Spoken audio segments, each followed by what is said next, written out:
speaker is my mentor as well. So let us actually welcome him, and he's going to be talking on the thyroid topic. We are continuing the thyroid topic only. He's an ophthalmologist. His name is Dr. Anish Musa. He's an ophthalmologist with 25 years of experience. He's an IFM certified functional medicine expert holding a final certification for the same. He heads Ultra Wellness Clinic and True Life Functional Medicine Private Limited that specializes in hormone health, mold toxicities. His research on mold toxicities is immensible. Gut disorders, autoimmune diseases. He believes that what all deserve is a life of vitality and that we have the potential to create it ourselves. His own health challenges moved him towards practicing functional medicine, tackling the root causes of chronic diseases by harnessing the power of functional medicine to transform healthcare. He understands that no two people are alike. Each one of us is unique in our own genetic makeup and physiology. He is also the mind behind his own venture, Nutrawins and Vitaone, to provide therapeutic grade supplements and advanced diagnostic testings to both practitioners and patients pan-India. We all know that lab ranges are not your body's functional optimal ranges. He has also launched FLR, that is functional lab reporting, an application that basically converts the lab reports into your optimal ranges, the report into optimal ranges in one go for the practitioners worldwide. His topic for today is very interesting, and that is how to interpret your thyroid reports when it comes to, the doctors should also know, and the layman person should also know that what thyroid testings are and what do they stand for. Over to you, sir. Please go ahead and enlighten us with the same. Yeah, thank you very much, Dr. Karishma, for introduction. And Dr. Vivek Kadambi has done a lot of my work, and he's taught about the T4 and T3. So today I'm going to talk about the basics about the functional medicine. So we are reaching to the end of third day, and it is very exhausting for everybody. And maybe we are giving a lot of information to the patient, and that may be overwhelming to you. Maybe you require some time to interpret this information in your life, and you can come out to of your disease journey. So as I started my functional medicine journey, because I have owned my issue, and that's how I entered in functional medicine. And Dr. Vivek Kadambi and me share common background in ophthalmology, and we are now moving in a functional medicine. So my today's topic is about the thyroid lab, but before that, I would like to go and show you about, what we are doing in IAFM. So we have started IAFM to give more information to a practitioner about the functional medicine, and we want to reach out the audience and a practitioner to do and functional medicine practice, and this way we want an awareness of functional medicine. So I will talk basic, from last 3 days you are listening about the heavy metal toxicity and mold toxicity and gut microbiome and gut issues and all these things. So I would like to teach you about what is really functional medicine is, and then I will move on the same principle of functional medicine that applied in understanding a thyroid report, and then we move on thyroid lab analysis.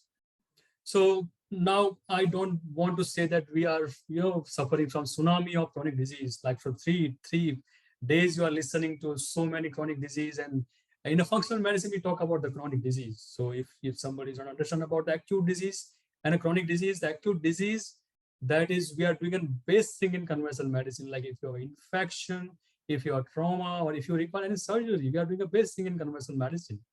But when it comes to the chronic disease, like all you are listening about the autoimmunity, thyroid, hypertension, diabetes, and so on and so on. And then this chronic disease, we don't have a root cause analysis treatment. We only treat and symptom-based treatment. So if you go to if you have diabetes, then we have anti-diabetic medicine to reduce the blood sugar. But nobody's talking about the root cause and how we can reverse the diabetes. So last 3 days you are listening that diabetes is reversible disease. So we have to change our lens. So right now in a conventional thinking, we are using that acute care model. But when we talk about the functional medicine, we need to change our lens from that conventional approach to a functional medicine approach. So what exactly the functional medicine is? So according to me, functional medicine is actually an operating system that change your thinking while you look at the patient. It change your methodology when you look at the patient and chronic complex patient. So just giving a simple example, patient walk in my clinic with an thyroid, diabetes, they have hypertension, they have knee pain, they have a headache, and and the lab is all out of range. So this kind of patient when goes to the conventional medicine doctor, usually in acute care model, we have a even narrow vision. Yes, we see only the endocrine part. So endocrinologists only look at the endocrine. They only look at the T4. Nobody's looking at T3. Nobody's looking at the whole picture. So we always talk about the pathology. We don't talk about the functions of the body. What is the root cause? We talk about the etiology, but we don't talk about the patient's environment. And we don't talk about the continuum. See, this chronic disease develop over the period of time. There's a continuum. Diabetes, thyroid, even hypertension, and so many diseases will not develop over a night. So Sunday you don't have anything, and Monday morning you have hypothyroidism. That is not true. So it's a continuum of the disease. So basically, functional medicine is a biology-based approach where you're going to read about the functions of the body, and then you want to find out the root cause in that particular patient. And when you find out the root cause, then you would like to treat that root cause in a personalized manner, where you're going to work on a diet, nutrition, you want to work on a finding the root cause, and then you want to work on a rest of all the factors. Last 2 3 days here we are listening about the different approach and different tools to reverse the disease. So just give you a simple example, what is our functional medicine thinking should be. So when we don't find the answer in a conventional medicine, usually we need to think out of box. Just giving a simple example of depression. So when patients of a depression come to the clinician, they just think about what medicine I need to prescribe to this particular patient. For example, SSRI. So depression doesn't mean that that particular patient is deficient in SSRI. And you just prescribe an antidepressant medicine. Maybe this patient having a low T3, as Dr. Vivek said, maybe this patient has used a lot of antibiotic in the past and they have microbiome disturbance or gut, leaky gut or something like that. Or maybe their metabolic function is not well. Or maybe they have vitamin D deficiency. So maybe so we have to change our linear thinking. In a conventional or acute care model, we are thinking linearly. So we have one disease, we want one cause. But in functional medicine, maybe the one condition, there are multiple causes. Or maybe there's a one mechanism that is active and that leads to so many diseases in different patients. For example, chronic inflammation. So you learn in 3 days, the core problem in so many conditions is acute as a chronic inflammation. Then chronic inflammation can lead to heart disease, or maybe it's a root cause for diabetes, or maybe it's a root cause of cancer or thyroid, and so many diseases. So it's not a one-to-one relationship that works based on acute condition, but not in a chronic condition or a complex condition where we need to change our thinking and we need to change these things. And once we find out the root cause, we want to apply that particular science, nutritional science, or maybe we can think about epigenetics or genomics, and we want to make a personalized approach to that particular patient. As Dr. Vivek said, some patient may require a monotherapy of T3, or some may require a combination of T3 and T4. So we want to make a personalized approach for each and every patient in that way. So this is a functional medicine tree, and the primary question we usually ask in a functional medicine is how this patient had developed the disease. So if you look at the bottom of this tree, then there are modifiable lifestyle factors. From last 3 days, every clinician is talking about these things. They are called modifiable lifestyle factor, means they are the root cause of many imbalances. And then you have a disturbance in these lifestyle factors, then you have some kind of genetic predisposition. And then you encounter with trigger or mediator, then you have a systemic imbalance. There are primary physiology in the body that we can say it's a immune dysfunction, or maybe it's a gut or assimilation dysfunction, maybe it's an energy metabolism dysfunction that your patient or you are suffering with that disease. Same philosophy if I tell in a different way, like how disease develop in a timeline. So usually patient having some genetic background, but that is not the end of story, because everybody having some good genetics, some bad genetics, but that is a one part of story. It's just 20 to 30% that's playing a role in development of the disease. But then patient encounter with some trigger. Trigger means they encounter with trauma or chronic infection, or maybe tuberculosis, maybe they are taken antibiotics. So trigger came in their life. And then they unfold some kind of genetics and then expression of one system dysfunction. Once there was that system dysfunction, usually I told you about the modifiable lifestyle factors. So there are all the patients that walk in a clinic, they are, even including myself previously, we also having a bad lifestyle choices. So we don't exercise, we don't sleep, we have stress, we eat a carbohydrate, we eat a sugar, we eat a pesticides, all bad lifestyle choices that leads to the one system dysfunction. Maybe patients start with an metabolic dysfunction, or maybe patients start with a digestive dysfunction, or maybe patients start with a hormone dysfunction. But that one system dysfunction doesn't remain there. And then they start having an other dysfunction, because we know in the body, every system is connected to other. Your liver detox system is connected to your brain. Your gut dysfunction, your gut function is connected to your brain and heart and metabolic. So everything is connected. It's a web, actually. So one system dysfunction that leads to the other dysfunction, and then how you end up with a disease. Two primary fundamental questions that you should ask to yourself, and even you can ask to your patient, that what this patient got to read off, and they are the primary cause of the disease. Like from the last 2 days, we are hearing about the toxins, allergen, infection, poor diet, and stress.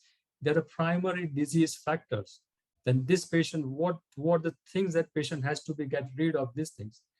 And second question is what this patient or what you require to thrive your life for optimal functions. So just giving you idea about that things you need to get rid of this kind of toxins. You talk about the pesticides or synthetic hormones or something like that, or allergies or mold or pollens or chemicals and microbes. If you have bad bacteria, parasite or viruses there, you need to get rid of them. You need to get off stress. See, right now, lot thinking about the stress, and stress is creating disease. But stress can be a psychological, even stress can be a biological. If you have bad bacteria or LPS producing bacteria, then you have a lot of stress in your chemical stress or biological stress in your body, and the poor diet. And this simple things you require to thrive your body, like you require a good nutrition, food, protein. 85% of Indian population is protein deficient. Then how can you heal your body when you have protein deficiency? You require vitamins, you require light and air and movement. You require a rhythm in your life. You require love and connection and community, right? So this is the things that you require, and find out what the things you are missing. If you give a good thing, if you remove the bad thing from your body, and if you give a good thing to your body know how to heal it. So that is a primary fundamental about the functional medicine. So find the root, treat the root. That is a fundamental of functional medicine approach.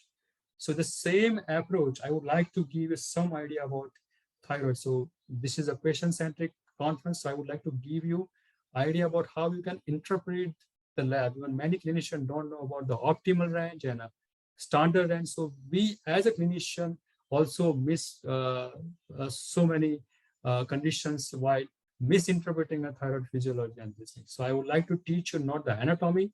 I would like to teach you about physiology of the thyroid. Even thyroid lab. So if your TSH is high or T3 is low or T4 is low, that is a one tool that you need to understand. The main tool or other tool is a clinical, how you are feeling. So in functional medicine, we have a questionnaire for thyroid. So you can just, we're going to share this questionnaire in a social media and WhatsApp. So you can just look at that. So even with the symptoms, you can find out whether your thyroid is working optimal or it's not optimal. So the one things, also the one tool that everybody has to understand as a patient and as a clinician, we have to ask this question to the patient. So don't interpret your thyroid function based only on a lab. Lab is a one tool apart from the symptoms. You also ask the symptoms in that sense. So I will talk about how to interpret and what are the lab that's going to give you idea about the TSH, total T3, T4, free T3, T4. And of course, I will talk about the antibodies and why the patient is misinterpreting the antibody and the antibody level. I will talk about that also. So in conventional medicine, we have a linear thinking. Just I would like to show you that linear thinking is, so if the patients come with symptoms of some thyroid, so patients come with a low energy or obesity or a constipation then you think about the patient might be having a hypothyroidism. You run a TSS testing, and then TSS will be high, and then you diagnose patient having a hypothyroidism. And then you prescribe a one hormone, that is T4, thyroxine or levothyroxine, althroxine. So that is a T4 therapy you started in a patient. And that's it. That's the end of story in conventional medicine. And then you call the patient after 6 months or a year, and then annually you check the TSH. So this is our linear thinking. But in a real world scenario, this doesn't happen to most of patients. I'm not saying this is wrong. Many patients fall in these things, but there are many patients who doesn't fall in this linear thinking. So what about them? So this is not a simple and linear in a functional medicine. We change our thinking to understand the lab, we understand the disease, and we go and treat the disease. So we all know, but for a patient, I would like to just give you idea about how thyroid functions. So if you understand the thyroid functions, then you can understand the lab.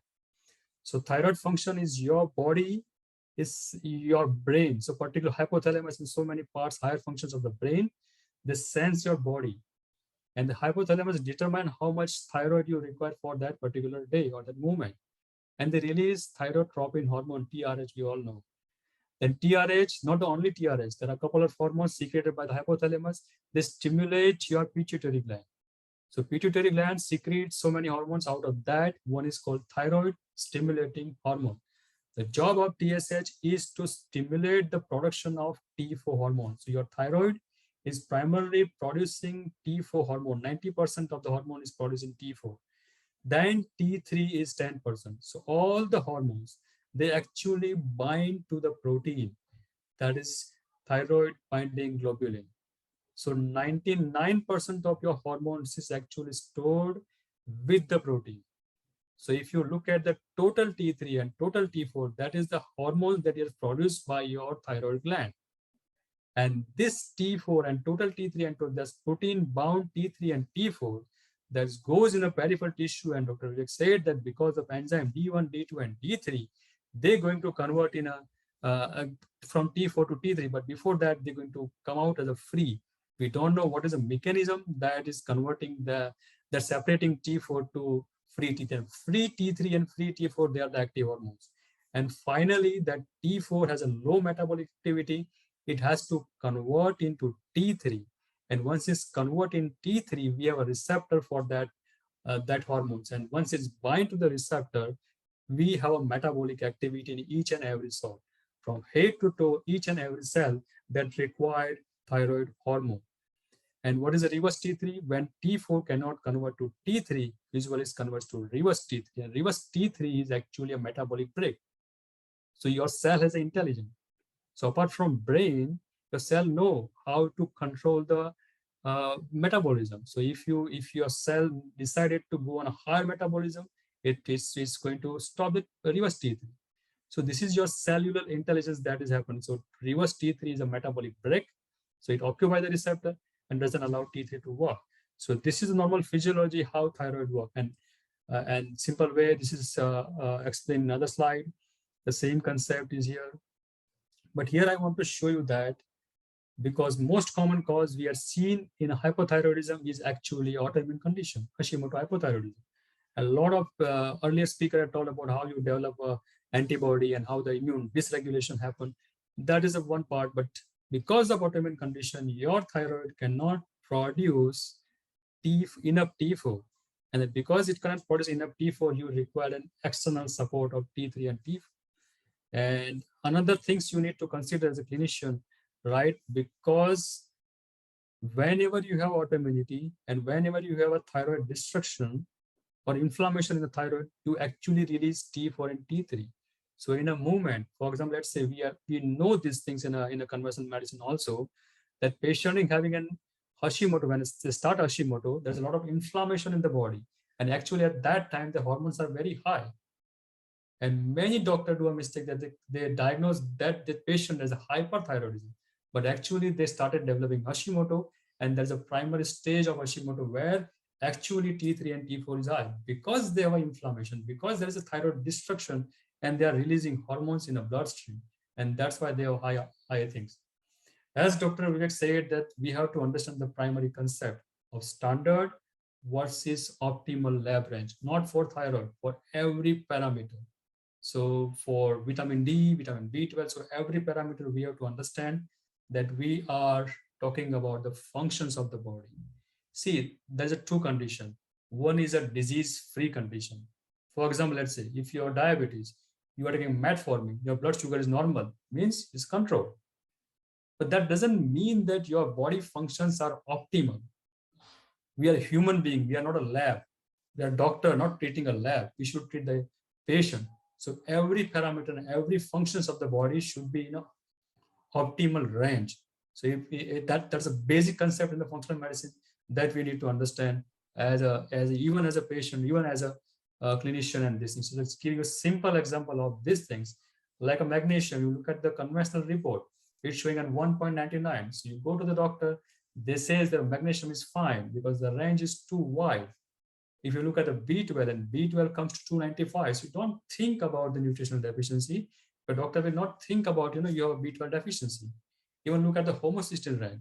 Homocysteine of this patient is 14.1. What is the lab range? Some lab says is more than less than 30 is a normal. Some lab says 16 is a normal, but that is the standard range. We need to think about the optimal range. What is the optimal parameters for that particular biomarker?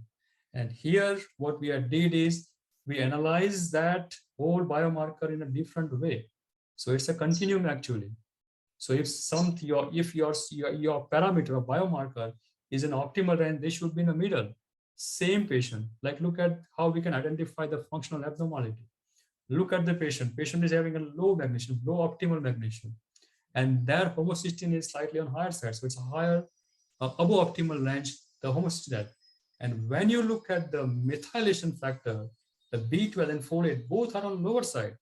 So with this simple lab analysis, I can say that this patient is having a magnesium deficiency and this patient is having a poor methylation. That function is not optimal. The methylation function is not optimal.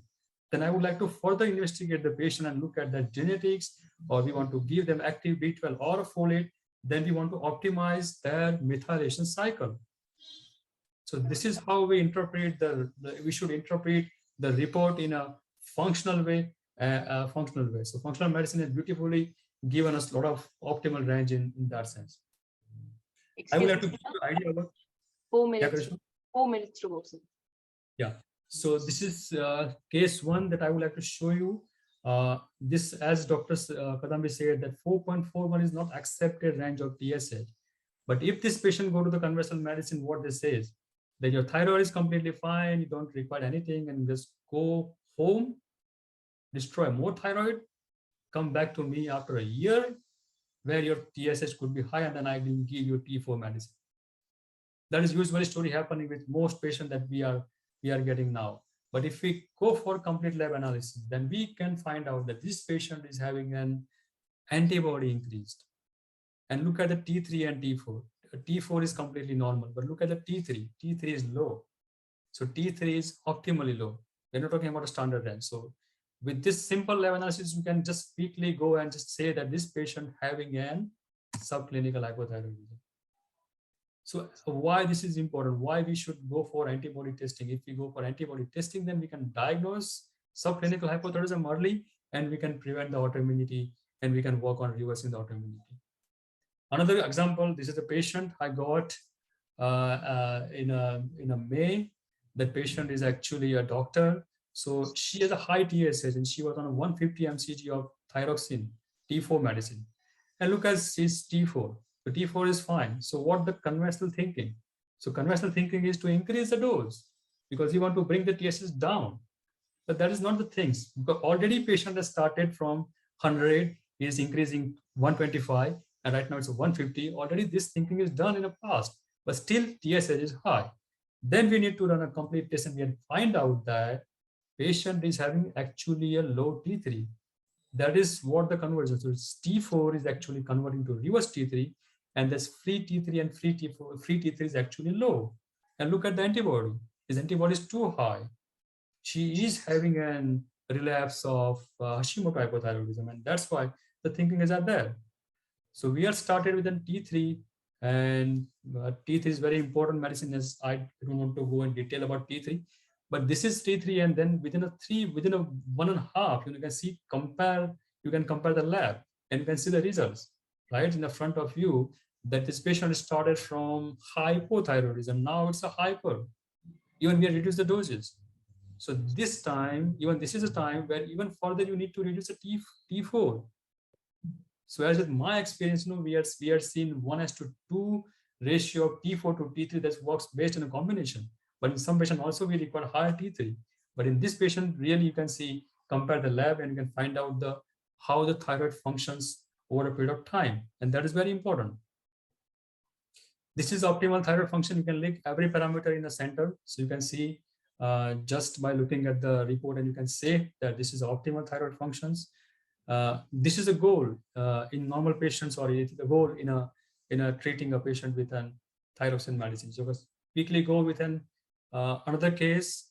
That case you can see the T4 is fine, but TSH is very low. Usually this kind of patient is missed in conventional medicine because we don't look at the low T3. But in this patient particularly, we can see that patient is having a low pituitary functions. Now we look at the other biomarker like cortisol and how the patient is behaving. So this patient is yet find out they're exposed to the mold, and because of chronic mold exposure, they have low pituitary functions, and everything is fine. So this is how central hypothyroidism you can detect, and you can understand the functions of the thyroid, which is analysis. This is a very interesting case. You can just look at this. Is TSH is slightly on higher side, T4 is normal, even T3, total T3 and total T4 is normal. Both the free T3 and free T4 is on lower side of normal. And in this patient, usually conventional medicine is missed, but in functional medicine, our thinking is why the T4 and T3 are low. Then we take an history and we find out the patient is on a perimenopause and they have estrogen dominance. Then we check their thyroid binding globulin and look at this, functionally that is high. So that is the one theory, that estrogen actually increases the thyroid binding globulin, and because the globulin is increased, their free hormones are not available to work on a cell. So in this case, even the T3 and T4 is low. First thing is you can control the estrogen dominance, then your metabolic function and these things. So like way you can understand these things, and this is a hyperthyroid case where you can see the low TSH, but your T3 and T4 is on a higher side. So that way you can diagnose the hyperthyroidism. And these are the factors that I would like to highlight that important, that converting your T4 to T3. And you can just see if you pass a lot of stress, or you can just think about the infection trauma. Fluoride is another toxin that interfere with the thyroid production. The factor that required is selenium and zinc, and the rest of factors. So this is very important slide that you understand about the factor and nutrition that required for converting your T4 to T3. And yeah, I think Karishma, that side I'm done.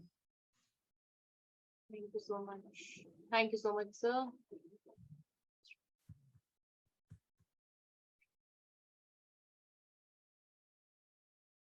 Could you please unshare? Yes. Thank you so much, sir. And for giving us the guidance on, as a layman, as a practitioner, even as a health coach, that what should be the optimal values of TSH, T4, T3, total T4, total T3. I guess we don't have any questions because, you explained it so well. So I guess we'll move. And somebody who wants to have their hands on the FLR, that is the software which actually converts these ranges into optimal ranges. You can also have a comparison report every time that the patient comes to you. If you are a practitioner, a health coach, please look at your social platforms. You have the sample report and information of the same. Thank you so much, sir, for enlightening us with the optimal ranges. That was never known by any conventional approach. Thank you so much. Yes, thank you very much. Thank you. Thank you.